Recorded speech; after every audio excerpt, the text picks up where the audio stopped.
खबर सामने आ रही है कि पुतिन ने उन सभी इलाकों को वापस जीतने के आदेश दे दिए हैं जो साल 2022 में रूस हार गया था। इसके लिए 1 लाख सैनिकों को जुटाया जा रहा है, साथ में हवाई हमले की बड़ी तैयारी की जा रही है। लेकिन पुतिन के लिए ये आसान नहीं होगा।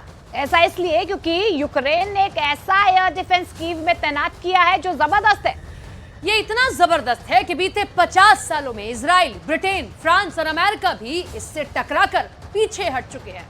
इसको सोवियत संघ ने बनाया था और अब ये रूस के खिलाफ इस्तेमाल किया जाएगा।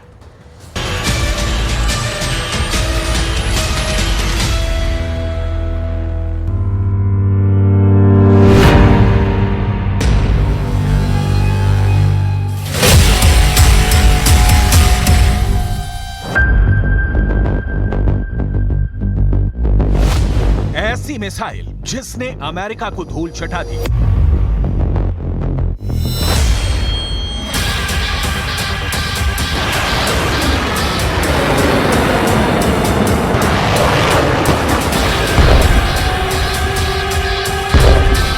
ऐसा जबरदस्त हथियार जिसने इजराइल को भी पस्त कर दिया। इतनी ताकत वाला एयर डिफेंस जिसका तोड़ रूस भी तलाश रहा है।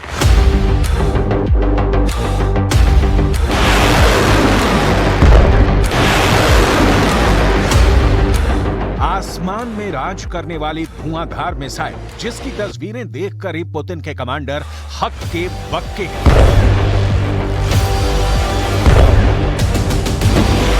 कई अंतर्राष्ट्रीय अखबारों में इस मिसाइल की काफी चर्चा हो रही है।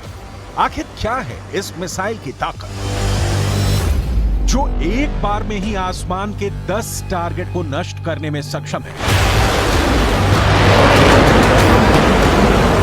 आखिर क्यों इस मिसाइल को युद्ध को पलट देने वाला हथियार बताया जा रहा है, सब आपको बताने वाले हैं।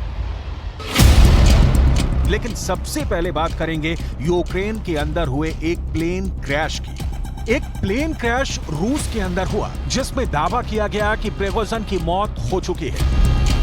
Більше 20 держав приєдналось до декларації Групи 7 щодо безпекових гарантій Україні. Наша команда працює далі.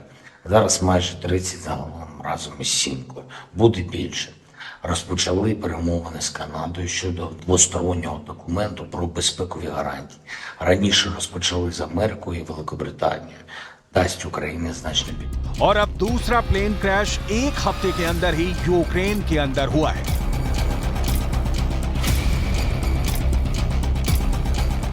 और इसमें भी ज़ेलेंस्की के एक चहेते पायलट की मौत हो गई है। आखिर इस प्लेन क्रैश की वजह क्या थी? क्या ये प्लेन क्रैश भी किसी साजिश का हिस्सा है? आखिर कौन है जिसने यूक्रेन के इस प्लेन क्रैश को अंजाम दिया? इन सवालों के चौंकाने वाले जवाब जल्द ही आने वाले हैं। लेकिन हम शुरुआत करेंगे ज़ेलेंस्की को मिलने जा रही उस खास मिसाइल से जिसको दुनिया 2K12 कब नाम से जानती है। देखिए, यही वो तस्वीर है जिसके सामने आने के बाद पूरी दुनिया के तमाम अखबारों में कई कयास लगाए जा रहे हैं। दरअसल तस्वीर में नजर आ रहा ये सैनिक यूक्रेन का सैनिक है और इस सैनिक के पीछे जो एयर डिफेंस दिख रहा है उसे कहते हैं 2K12 कब एयर डिफेंस, और इसके सामने खड़े सैनिक का चेहरा छुपा लिया गया है। इसी से आप समझ सकते हैं कि यूक्रेन के लिए ये एयर डिफेंस कितना अहम है। जब से इस एयर डिफेंस मिसाइल के यूक्रेन आने की चर्चा शुरू हुई है, यूक्रेन की आर्मी के अंदर उत्साह की एक लहर सी दौड़ गई है। आखिर ऐसा क्यों हुआ? आइए आपको इस मिसाइल की हर खासियत बताते हैं।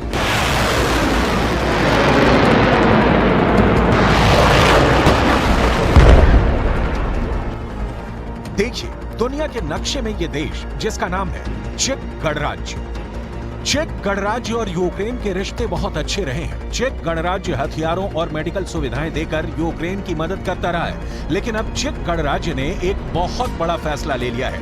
दरअसल चेक गणराज्य अब यूक्रेन को अपना बेहद खतरनाक एयर डिफेंस 2K12 कब देने जा रहा है। सबसे पहले आप इस एयर डिफेंस की ताकत की कुछ तस्वीरें देखिए।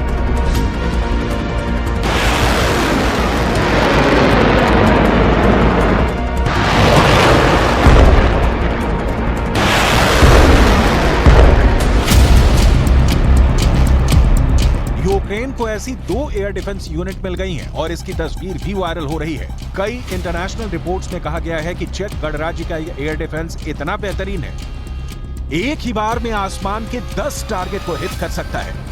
इसका मतलब यह है कि जिस इलाके में ये एयर डिफेंस लगा दिया जाता है, अगर वहां पर आसमान से 5 मिसाइलें, 3 ड्रोन और 2 लड़ाकू विमान हमला कर रहे हो, तो ये इन सभी 10 टारगेट को एक साथ मार देगा और इलाके में हमला करने से पहले ही इनको आसमान में ही नष्ट करके इलाके की रक्षा करने में कामयाब होगा।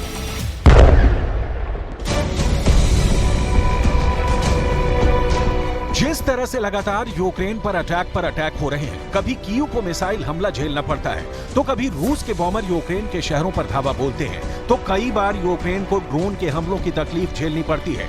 कुल मिलाकर रूस की स्ट्रेटजी ये है कि यूक्रेन को इतने ज्यादा घाव दो, इतना खून बहे कि एक देश के रूप में यूक्रेन की मौत ही हो जाए। अगर ज़ेलेंस्की यूक्रेन को बचाना चाहते हैं तो सिर्फ एक ही उपाय है और वो है एयर डिफेंस।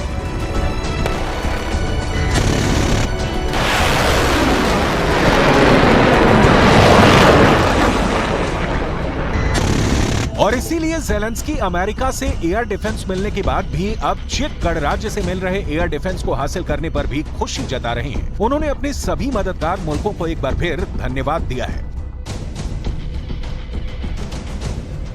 Томишно сталася катастрофа, 3 льотчиків загинули. Серед них Андрій Піщиков, позивний Джуз, український офіцер, один з тих, хто дуже допомагав нашій державі. Дуже. Мої співчуття рідним та близьким, усім, хто знав хлопців. Триває розслідування того, що сталося, деталі. आइए जरा ये भी जानते हैं कि कैसे इस मिसाइल ने पिछली सदी में अमेरिका और इजरायल को भी पस्त कर दिया था। 6 अक्टूबर 1973 से 25 अक्टूबर 1973 के बीच इजरायल और अरब गठबंधन देशों के बीच युद्ध हुआ था। तब इजरायल का युद्ध मिस्र और सीरिया के खिलाफ भी हो रहा था। इजरायल की वायुसेना में तब अमेरिका के लड़ाकू विमान मौजूद थे। इजरायल की वायुसेना सीरिया और मिस्र पर A4 स्काई हॉक और F4 फैंटम विमानों से हमला कर रही थी। लेकिन सीरिया और मिस्र के जिन इलाकों में 2K-12 कब एयर डिफेंस तैनात था, वहां पर इजरायल की दाल नहीं गल रही थी। यानी उन इलाकों में इजरायल के लड़ाकू विमान हमले नहीं कर पा रहे थे। 2K-12 कब एयर डिफेंस ने इजरायल के लड़ाकू विमानों को मार गिराया था। 1973 के इजरायल और अरब युद्ध के बारे में सभी जानते हैं। ये एक बेहद प्रसिद्ध युद्ध था जिसमें अरब देशों के गठबंधन को इजरायल ने अकेले ही धूल चटा दी थी। लेकिन उस वक्त भी इजरायल के लड़ाकू विमान 2K-12 कब एयर डिफेंस के सामने फेल हो गए थे।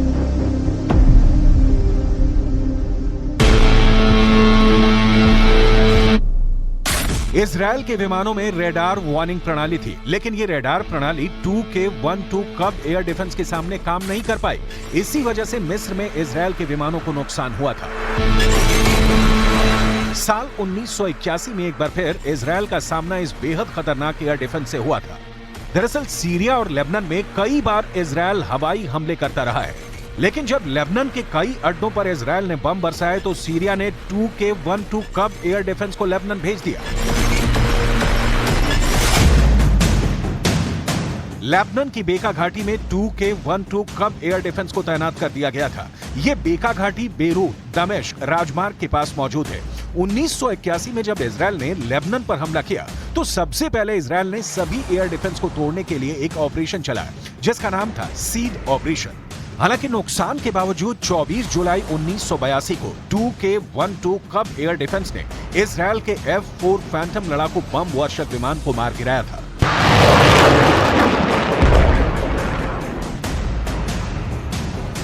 उस वक्त ऐसे कई अमेरिकी लड़ाकू विमान इस एयर डिफेंस से खौफ खाते थे।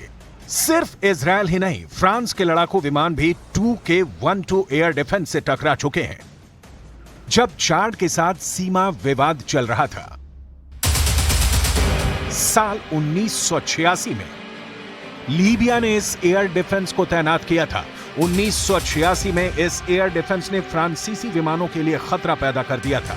यहां लीबिया में भी 2K-12 एयर डिफेंस ने बहुत अच्छा प्रदर्शन किया था। ईरान इराक युद्ध से पहले भी सोवियत संघ से इराक को पर्याप्त सैन्य आपूर्ति मुहैया करवाई थी। जिसमें कई 2K12 क्यूब बैटरी भी शामिल थी। वहां भी इस एयर डिफेंस ने उम्दा प्रदर्शन किया था। 17 जनवरी 1991 को अमेरिका ने ऑपरेशन डेजर्ट स्टॉर्म की शुरुआत की थी। एक अमेरिकी B-52G बम वर्षक ने जब हमला किया तो 2K12 एयर डिफेंस ने सामना किया था। अमेरिकी B-52G बम वर्षक को 2K12 एयर डिफेंस ने मार गिराया था।